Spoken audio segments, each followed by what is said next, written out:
Day 183 nonstop barbecue days in a row. Happy Thanksgiving, everyone. Hi, Diego. We just sliced the tips off of some garlic, put some salt and pepper on, and then I'm putting a little bit of butter on it.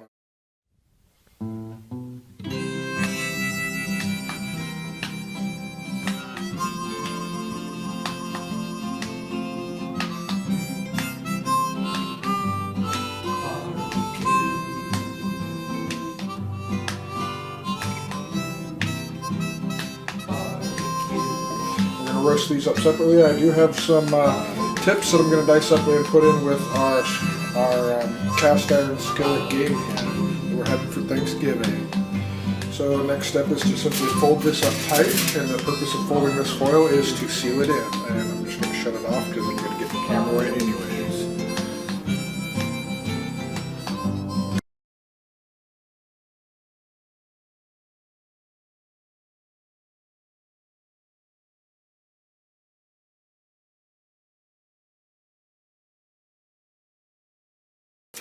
Alright, we have our garlic in a nice compact, tight little container. It's pretty moisture sealed.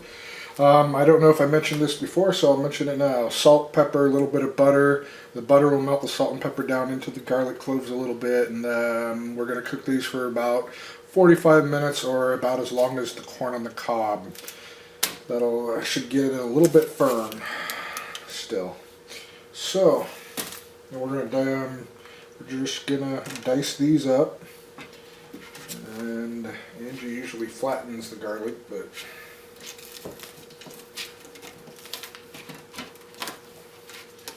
press some of that oil out. And it came right out, I can see that. Pretty cool. Anyway, so this will give our sweet potatoes and our potato, our corn. We're going to put a can of corn in with onion, sweet potato, mushrooms, and potato. So this will give it a little bit of a mellowing out from all that sweet flavor we have going on in there. Should be good. It'll be cooked all the way through, so it won't have much garlic flavor at all, really. Next step is to start peeling a potato, sweet potato. Dice up an onion, and I bought these Ostrom's mushrooms already sliced and ready to go, so they're taken care of. These are, what do they call them? Sliced white mushrooms. Fresh, local, hand-picked vitamin D. I think they meant mushrooms here, not vitamin D. Anyways, on with it. Alright, now before we get too far along, we need to reserve our beer. I have a 2-cup measuring cup here, and we're just going to pour out 1 cup.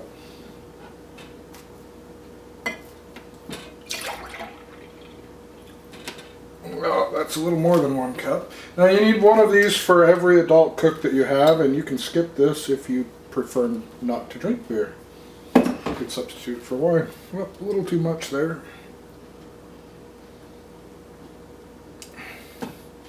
There, now we have 1 cup. Set this aside for your chef and get on with your cooking. Alright, I just sliced these into somewhat big chunks, and I'm just going to quarter the onion because we like big chunks in our to eat. And it's going to be a long cook's time, like an hour or so, so we'll just have big chunks there. We're going to peel up and cube big chunks of tomato and sweet potato. Also got a lot of mushrooms and the onion. So we're going to get this ready for our cast iron skillet. We're going to start the barbecue, get it going, and I'm going to have to harvest a little bit of maple twigs for the smoke.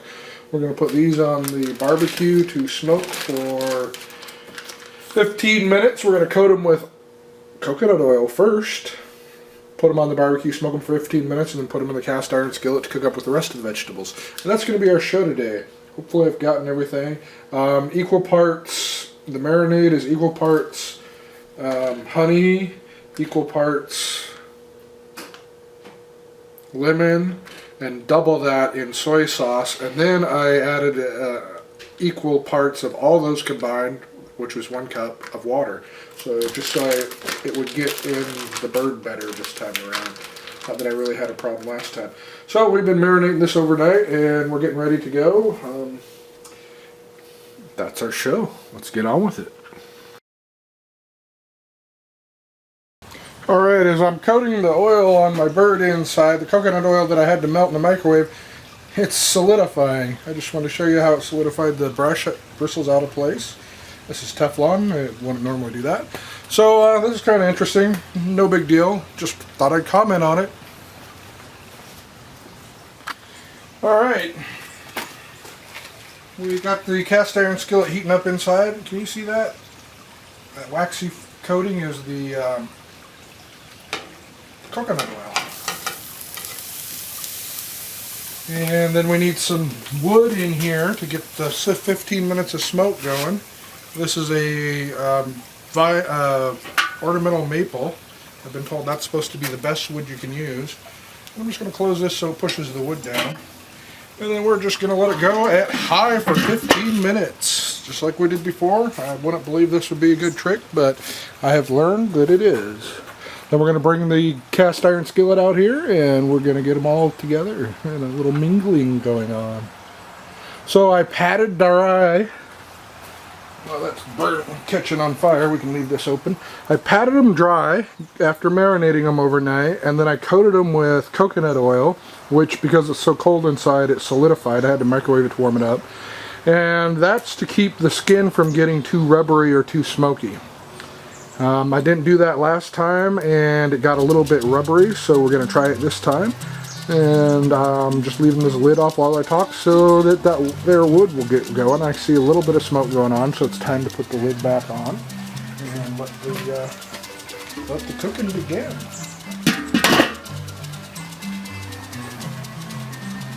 Happy Thanksgiving, everybody!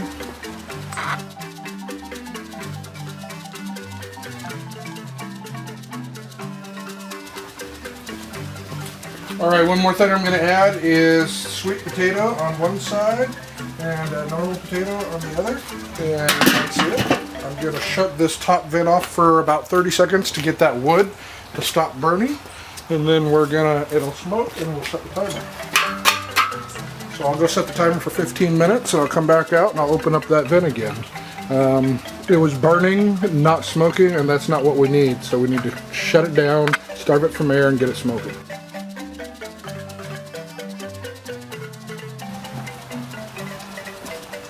Alright, it's time to take some of that beer we reserved for the chef and consume it. I found it. So this is a organic amber made by Fish Brew Pub here in Olympia, Washington. It's very sweet beer. I like it. It's got a lot of flavor compared to like a Budweiser, but it's not like on the bitter side like a Hefeweizen. This is, if you don't have fishtail in your store, it would be similar to Alaskan Amber, with a little better flavor. And hi Spaz, he's over on the woodpile. He really loves that new woodpile. Anyways, it's a nice fruity, flavorful beer kind of thing. And that's what I prefer and I enjoy the most. After that, I prefer the wild salmon pale ale they make. And then if I have to go to a big scale brewery, I usually drink Ice House because it's pretty cheap for the, what do you call it? The octane, the alcohol content. So I can drink one Ice House or two Budweisers. Ice House has a little more flavor than Budweiser. This has a lot more flavor. To Angie, they all taste the same. She doesn't like any of it. So that's my comments on beer today. It's a very nice sipping beer. The problem is putting it down. You pick it back up and drink some more. Pretty soon you're out of beer. It's a good thing though. We have 7 more minutes to go on our timer. And then we'll be taking that cast iron skillet out here and we will get the game hens in there, breast side down. We're currently smoking breast side up, and there's no rain today. Thankful for that.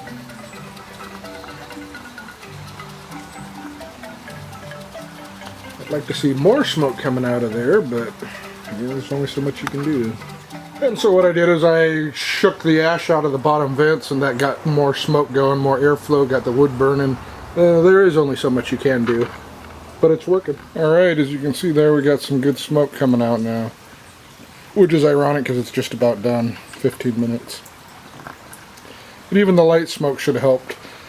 Anyways, we've got a very busy grill going on. I tossed on a potato and a sweet potato so I can make twice baked sweet potatoes. Yeah, that's something I'm going to work on tomorrow with the steak and shrimp. And then we've got 3 ears of corn to put on here. We got to put that cast iron skillet in there. And we've got some roasted garlic to put on there. So we've got a really busy grill going on today.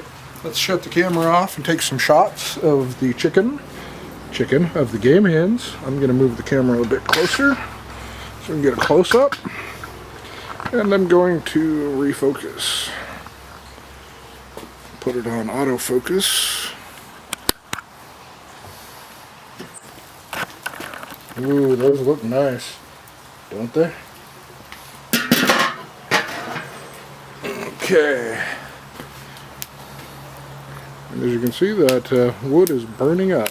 Alright, game hen look nice. Still oil on their skin, so that's great. And we're gonna put them, flip them upside down and put them in the cast iron skillet.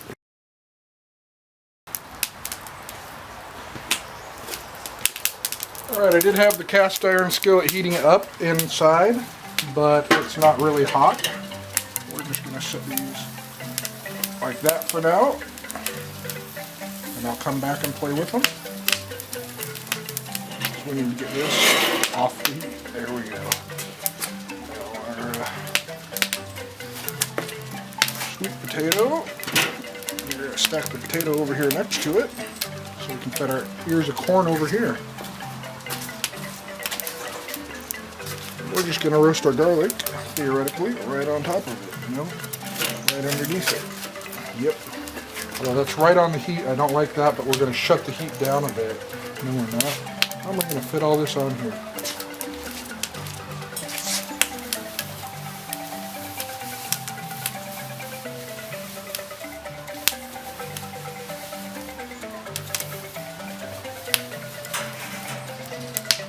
Alright. Dribble some of that water there. Put the ears this way. Up. And we got a full grill. I'm just going to let this go for a few minutes. There's a little bit of smoke that'll come out of here still. And we'll do that side with some smoke.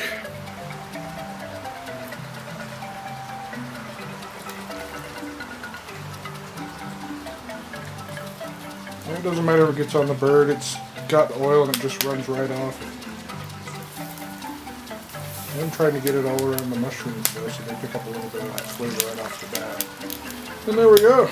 This is going to be our steam bath while we're barbecuing. Great, it's been 15 minutes. And we've got boil going on inside the pan. This doesn't need to be down inside there. It's resting on some stuff. I do want to get this turned around. We're going to let that go another 15 minutes and then we're going to pull it.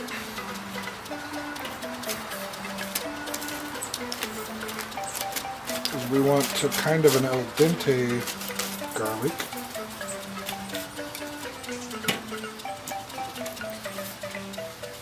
Kind of a full grill there, huh?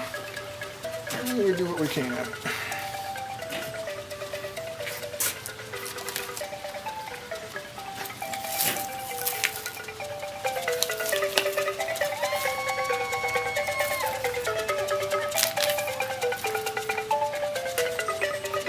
Alright, I'm going to shove these coals back.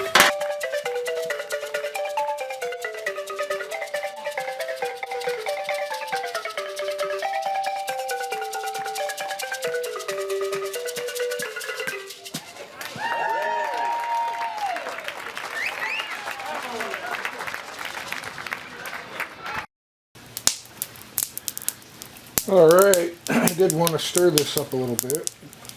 Don't want those mushrooms on top to just sit there and get dry.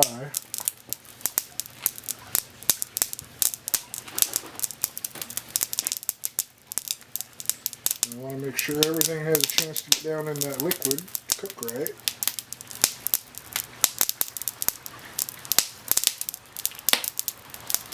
And as I mentioned, I push the coals together so they'll get going better. And as you can see, some of them are starting to do just that.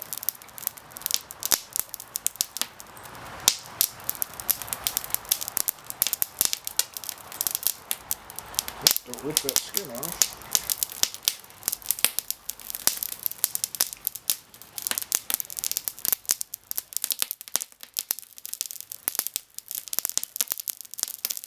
Give it another 15 minutes and then we'll flip that pan around and let it go for 30 and it should be done. Alright, I was actually watching my video on this and wow, where did that dust come from? What the hell happened here? I gotta get a paper towel and clean this up. What the hell? That is it. I've never seen that happen before. Alright, it looks like my mesquite blew up and in the process nailed all of my food with charcoal. I'm just going to try and get some of that off of there.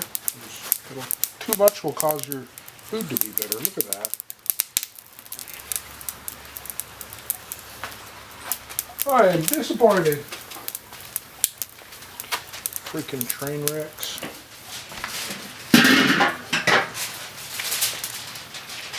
Mumble, mumble, complain. Mumble, mumble, complain. I did not want extra mesquite in all of my food. I've never had mesquite explode like that before. Don't know what happened. We'll give this skillet 30 more minutes.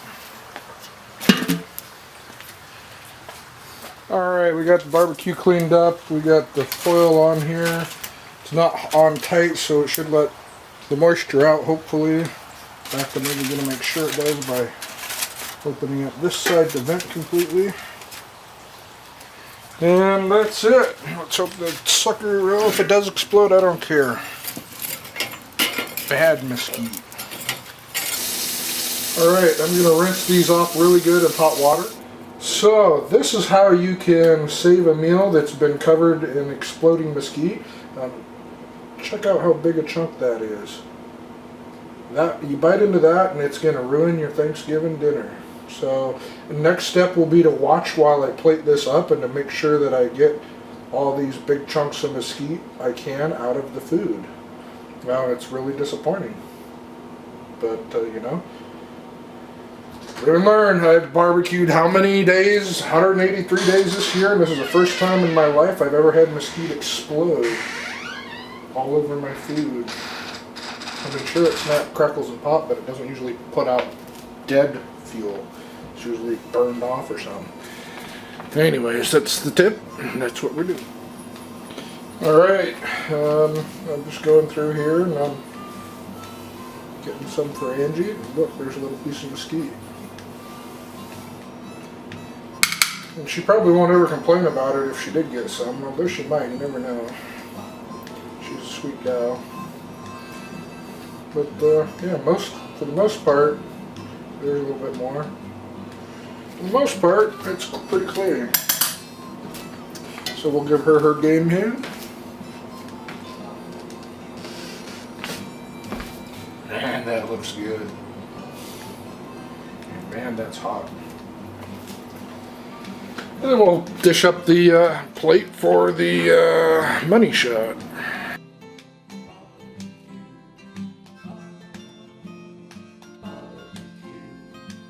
Alright, Angie says it's pretty good. I'm going to title this one, How to Save Thanksgiving Dinner from Exploding Mesquite.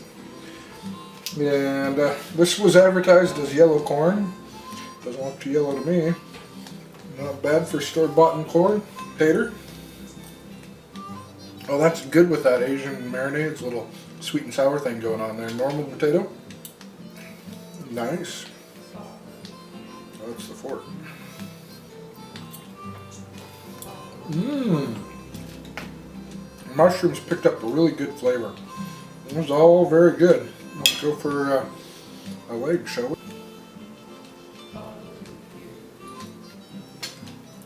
Mmm.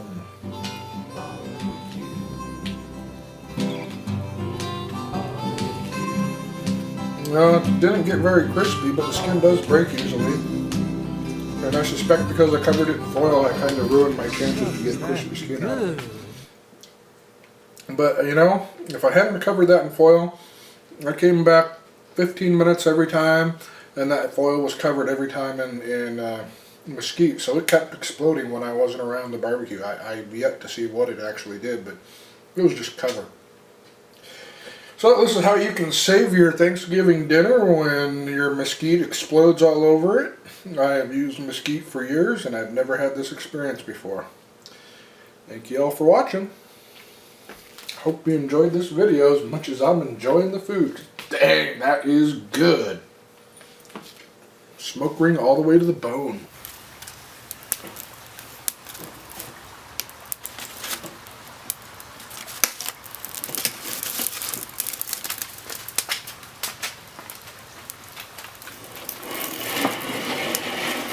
And in the meantime, it wasn't cooking hot enough because it's not boiling.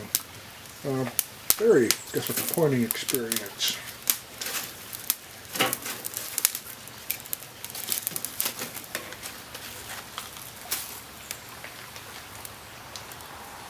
So, yeah, this is what I'm gonna do.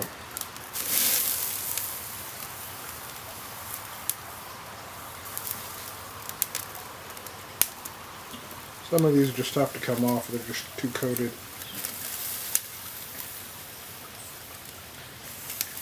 Man, that is unfortunate.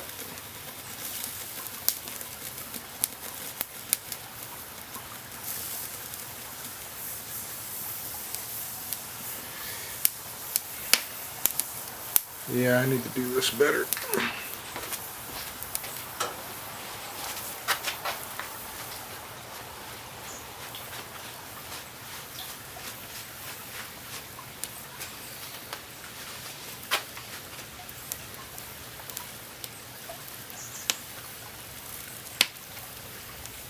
Bad mesquite. Bad.